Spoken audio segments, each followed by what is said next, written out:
One thing I recently found out about Germany is that if you fall into legal problems and you need to hire a lawyer to consult you, and if you can't afford a lawyer, then Germany actually provides you with help to get a lawyer. Recently, I was having a problem with my landlord, and then I hired a lawyer, and then the lawyer was like, hey, you need to pay us this amount of money. And I was like, oh my God, that's a lot of money. It was like 1,000 euros.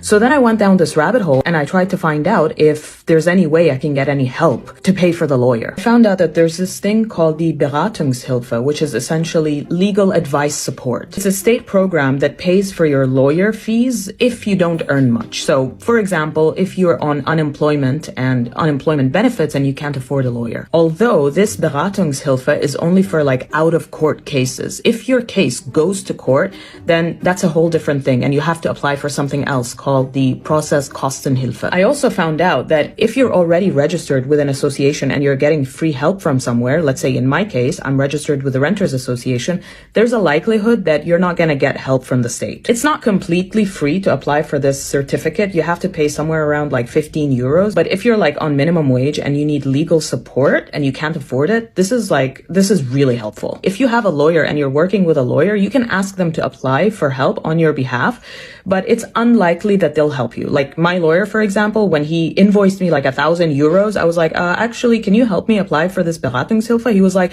not my problem, you deal with it. But keep in mind that just because you have this certificate, it doesn't mean that lawyers will jump to take your case. So you might have to go through a lot of lawyers before you find one that will not only take your case, but also accept this certificate.